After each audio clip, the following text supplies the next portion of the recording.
You're listening to the 25th Hour Radio Show, the greatest radio show in the world. Stephen with Stephen and Other Dummies.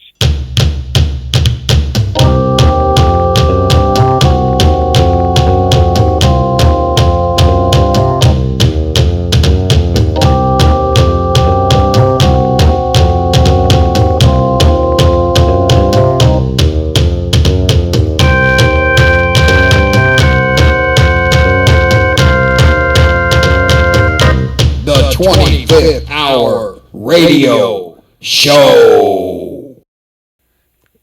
Stephen, how long you been doing this, man? How long you been doing the ventriloquist thing and the comedy and stuff? Yeah, well, I do so many different weird things. I was getting a kick out of listening to Willie Tyler, my man Willie. Yeah. I used to rush home from school and watch Merv Griffin and Mike Douglas, and Willie was on the list of the people I had to see. He definitely he talked about Paul Winchell, who of course I watched too, but Willie and Rip Taylor, Gallagher, Mark Wilson, the Smothers Brothers, some of these people. Lenny Schultz, I don't know if you remember Lenny Schultz, the prop comedian, way back in the old days. Those are the guys that really got me. Around 8 or 9, I really started to do it. I mean, I was getting paid. By the time I was 13, I was pretty much on my way. So I was that little kid. Little kid who went around and did all the little birthday parties and the Boy Scout banquets. So were you the class clown? I really wasn't. I was actually pretty quiet, pretty serious, and not really. I'm more than when I'm on stage, but when I'm off, I just heard an interview today. Who was it today? I just heard. Oh, Bob Hope. I was watching a Bob Hope interview, and he was talking about Steve Martin, how he went out to lunch with him, and Steve Martin was so serious, and it almost scared him, because he's so intense about everything. But on stage, of course, he's, back then when he did his act, he was just that crazy, the wild and crazy guy. But off stage, and when I used to do comedy club, I don't do too many now because our show, we have too much stuff. But back in the old days, I remember back in the green room with comedians, they were the most depressed people in the world. Everybody used to say, "Man, you're so happy," because he would just sit there and just be so down and off to themselves in the corner and didn't want to talk. I thought that was, then they get on stage and they would just explode. I thought that was so strange. I remember, I don't know if you know Richard Jeni? Yeah. The comedian? Yeah, he did a lot of HBO stuff. He did. He committed suicide. No. And I worked with him a few times. Now, was this recent or? Oh, no, it's been a while. I had no idea. Yeah, what a talent, though. The guy was great, but he was very quiet and, kept to himself. And it just, and then when he committed suicide, I was like, oh, my word, it just blew my mind because, he didn't come off that way. He wasn't depressed, but he was just so to himself and shy almost. I guess that's their outlet. Yeah, you get a lot of comedians leaving before their time. You know that? Or yes, that's true. That's true. I remember as a child having a Edgar Bergen record and a Charlie McCarthy and Mortimer Snerd ventriloquist dummy, and I couldn't for the life of me learn how to talk without moving my lips from listening to the record. I mean, is that something you had to work on for a long time, or is that something you started at a young age, or was that something you incorporated later on into your act? No, that was almost right away, and I think that's the key with ventriloquism, to start right away. It's so natural to me now. I mean, it just happens, But I was so young. I got the little dummy, the little plastic dummy from Sears, $23 or something, and man, that was it. That was the happiest day of my life when I got, because I knew right away I was going to do this, and my parents knew this isn't a fad. I mean, even to this day, they knew it. I mean, it was like they encouraged me to do it. And my dad was an evangelist, so this was perfect. So I got a chance to go out with him. He traveled all over the country, so I would go with him. I would do the little kids, like at the basement. He would do the adults and speak to them, and then it just snowballed.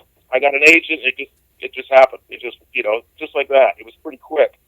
By the time I was 18, I mean, I was on my way. So it was great to have somebody like my dad who already had the meetings already booked, and I just went with it. So that really gave me a lot of attention, a lot of experience. So that was perfect. I know. Before we got a hold of you, I was talking to Rob outside, and before we come to the studio here, and I was showing him a clip of a movie. We got talking about Edgar Bergen and Charlie McCarthy and Mortimer Snerd and all them guys. Sure. And I had them dolls too, and I said, "Well, Rob, I had a different experience. I was scared to death of them." They still are. Yeah. Well, that movie. Do you remember that movie that come out way before Chucky and all this other stuff? It was called Magic. Oh my word, Anthony Hopkins. Yeah, Anthony man. Hopkins. I'm telling you what, I did. I had to have my mom and dad cover those things up in my room, and I don't want to upset you or anything, but I remember getting older when I was like 17. I beat the crap out of that doll and made it go away for a while. You sound like when I first started. Before my dummy, I took my sister's teddy bear and ripped it open and made that into my first puppet. So yeah, but no, you're right. Magic changed everything there for that 3 or 4 year period. I remember people come up to me and say, "Are you like that guy on Magic?" They got so scared because of that movie. I mean, that movie it was pretty bad. Yeah. Do you remember your first time on stage? Was it did you have was it a big hit, or did you ever crash and burn? Oh, sure. I mean, my word. One time I had the dummy where it sat on this. I have these like weird little custom hats that everybody sits on, and I have this dummy named Wally Wagner, and I walked away from him, and the hat underneath was broken, and I walk away from him, and he says he doesn't. I don't need you. So I walk away. I look up. He's starting to move back and forth. The hat breaks. He falls right down on the floor. I tumbled down these steps. So I reached up. I mean, I knew he was probably broken. Reached up, put him back into the case, and I looked at the people and I said, "See, he didn't need me, but he tried to do it by himself. He fell in his face." The people thought that this was all part of the show. They never knew it. They still don't know it. People at the end, they come up and say, "How did you do that? How did you? It was that remote control." Going on around. What is this? What is this? That is amazing. That was actually near St. Louis somewhere, I think. Well, and they're like, we were watching a clip of you actually doing some stand-up stuff. You incorporate a lot of stuff in your show. I mean, you don't only do ventriloquism, but man, you're doing prop gags and stuff like that. How long does it take to set your show up? The full show we just did on Saturday night here in North Carolina. It took 4 hours to set up. We always have a stage crew at each show. They 7 guys. They usually get it all in. We set it up, then they take it back out. But it takes about 4 hours to do the big show, and everything is it's gotten so complicated. All the so many little tiny props have to be a certain way, and so yeah. But it's a lot. I love the prop stuff. I really do. The props. We do a robotic mime thing. Lots of music. Lots of audience interaction. We have this thing we call 4 people up on stage, and they put their heads through this thing, and then the Brady Bunch music comes on like they're all the Brady Bunch. We have some old school stuff in there. Well, go ahead. Well, what I was going to ask you is, I mean, with all the stuff you're doing and everything, how do you find time to come up with new stuff? I mean, do you do that while you're on the road, or does it just pop into your head instantaneously, or what's going on there, man? Well, the other day, I have we had some biscuits. The biscuits in the little container, and my wife is scared to death of that. The biscuits popping. Oh yeah. And we thought, wouldn't that be a great bit? We do Mayhem on TV that does the like what is it, State Farm commercials, whatever it is, the commercial he does. We do a whole Mayhem thing now. We say, we're the biscuits that have been out of the refrigerator for 2 hours. This whole thing. So I bring this biscuit thing out that's been out of the fridge for 2 hours. I start showing it to the audience, and then the music comes on like the Jack in the Box music, and ding, ding, ding. We're ready. And then this thing explodes. It actually explodes, and these first shoot out of the audience. It's like 2 foot off the ground. But we just came up with that just the other day. We were just having biscuits. We thought, there it is. Or like we'll go to Dollar Tree. We'll see some weird thing, and that's a great prop. And a cheap one. Very cheap one. I have a couple Dollar Tree jokes in the show. I've given them tons of exposure. I should be their spokesman or something. But we just found these big scissors today. These huge scissors. And we're going to do this thing about, I'm going to call my mom and say, "Mom, I'm running with scissors," and just run all over the stage. These big, just crazy stuff. It just pops in our head. We're like, try it. Almost every show, there's at least one new thing that we put in, just to keep it fresh for us. And we have a good time. Even just one little bit, it just kind of freshens it up. How much improv do you do in your show? Pretty much, especially with the audience. We have a thing we call a guy up on stage, and I make him talk, and that whole thing. I'm sure you've seen a lot of other people do that now. I've been doing that since the early 70s, and now I can't see one ventriloquist that's not doing it. Everybody is doing this thing where they call the guy up and make him talk, but that's a lot of improv. And music, I mean, you know this, Ain't Nobody Got Time for That? That lady that does the Sweet Brown. So we put that in the show the other day, because the internet has made things so big that now, but it goes away very fast. Like you may have a few months for that, and then it's done. Then nobody knows what you're talking about because there'll be a new thing that comes in. We did the whole Gangnam Style thing, the Harlem Shake. You got to just constantly keep listening to music, and especially when we do schools, high schools and middle school kids. Man, they'll tell you exactly what's big. I'll talk to the stage crew and I'll say, okay, what's the big song? So we really communicate to them, and they tell me, and then the next show, guess what? It's in there. So that's been great. Now you going back to your ventriloquism. Do you make your own ventriloquist dummies? Do you make them yourselves?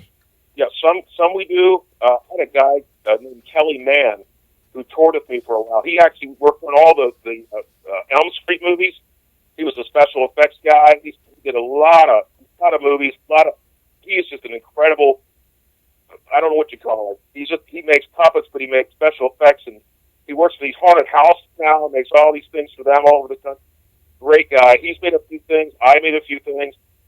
There's a guy named Clinton Detweiler who just passed away, who was a great figure maker out in Littleton, Colorado. Actually, he made a couple of mine too, but they're expensive. They really are. You can pay thousands and thousands of dollars for some of the top makers to custom make your figure for you. So now going back to what you was talking about playing for high schools and stuff like that.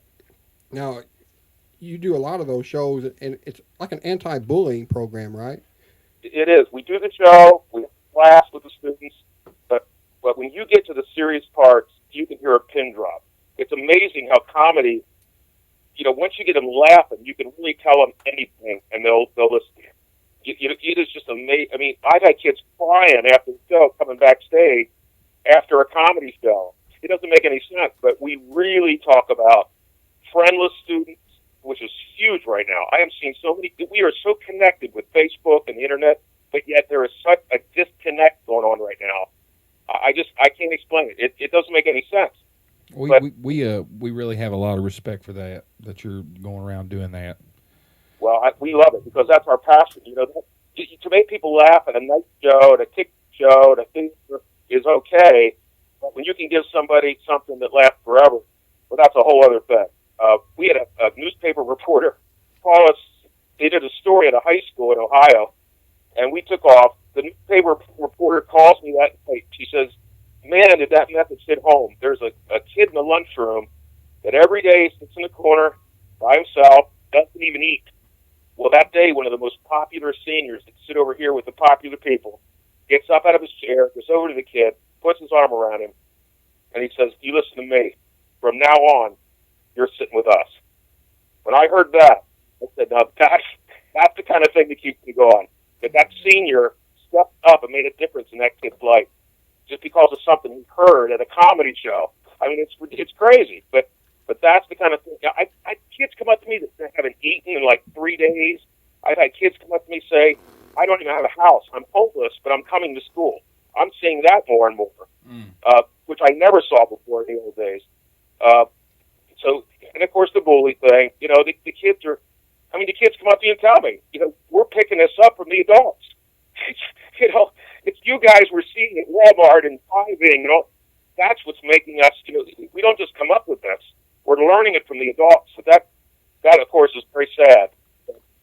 But you've seen it. You just drive out on the road and Well, I like to ask this question a lot to our guests, for people out there, for motivation, for those who have a dream or goal they're trying to achieve.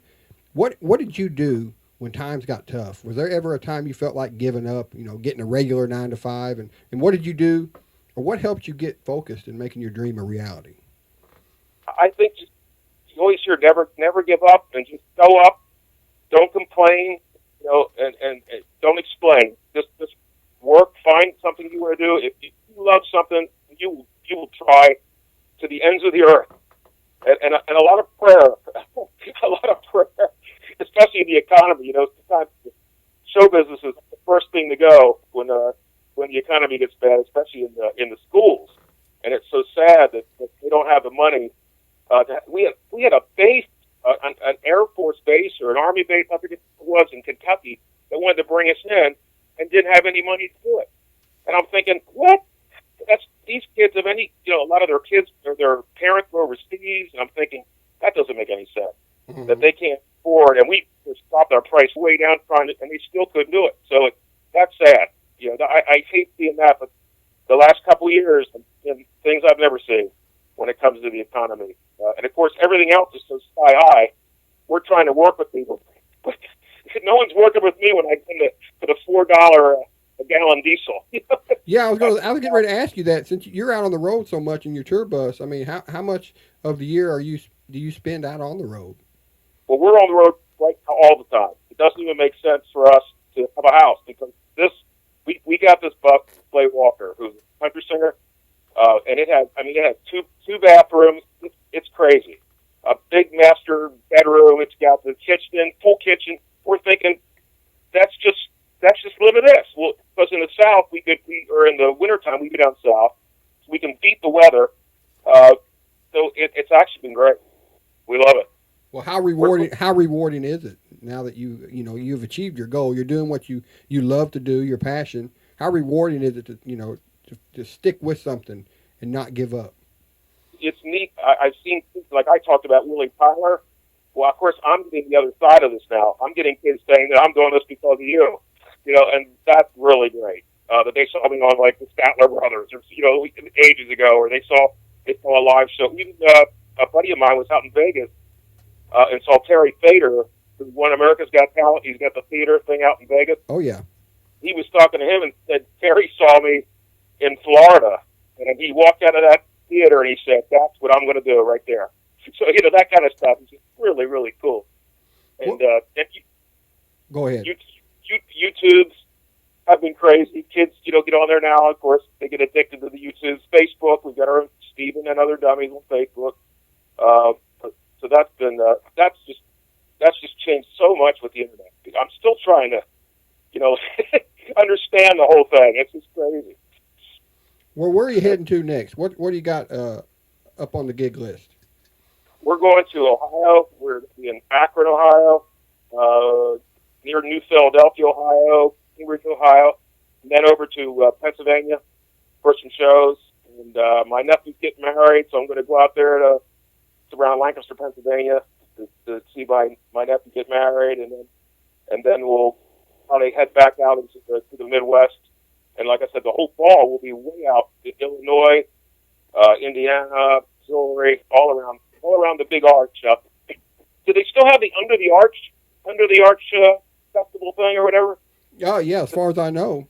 Yeah, I did that years ago. Yep. I'll tell you how long ago it's been. When I was at that, Bob Hope was there. So that's been quite a while. So it's been quite a while. But that was quite a festival there. Quarter Flash, they were there. It's funny you had the Toto guys on. Toto was actually at Six Flags when I was there. I was talking to those guys back in the 80s. They were really, really nice guys. Yeah, Bobby Kimball was a super guy. I talked to him a lot. We got off on koi fish. If you listen to the whole interview, we talked. He loves animals. He's involved with a project called Saving Canine Lives, and we talked about that. It's really cool to be able to talk to people, idols, and talk to them like just a normal human being. You know what I mean? I love the I just look back at some of the people I worked with that were so nice, like the Smothers brothers. Tommy Smothers, I worked with them, and he was just the greatest guy. And Soupy Sales, I was watching some interviews of him. We worked together. He was just so funny. On and off stage, he was a nut. And Mr. Rogers, you know, I do a thing about Mr. Rogers in the show where I imitate him, but I actually worked with him, and he is exactly the same, or was exactly the same as he was on TV. I mean, he was not. Some people think he's playing a part. No, he was like that all the time. He was a good man. Oh my word, he was the most real celebrity, and he would hate me using that word about him, but he was the most real celebrity I've ever worked with. He was so real and so sincere. He told me that when he speaks, his words, that child's ear, it's like holy ground. I mean, that was like whatever he says, it's like, that is so pure. I mean, the way he explained it, you almost wanted to cry. You know, it was amazing. Amazing guy. I seen Tim Robbins when he was getting his Lifetime Achievement Award or whatever.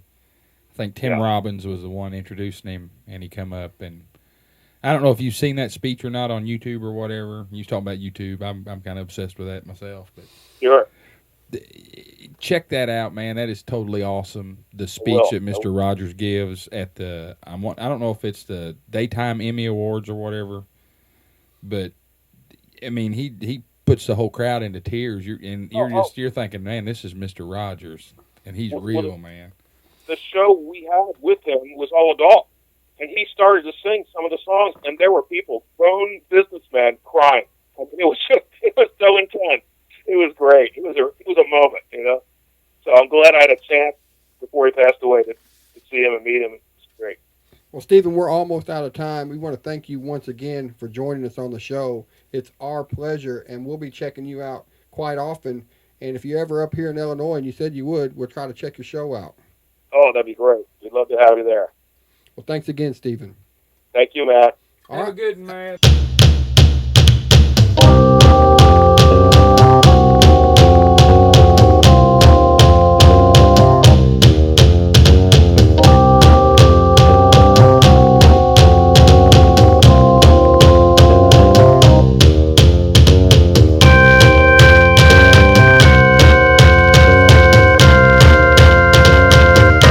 The 25th Hour Radio Show.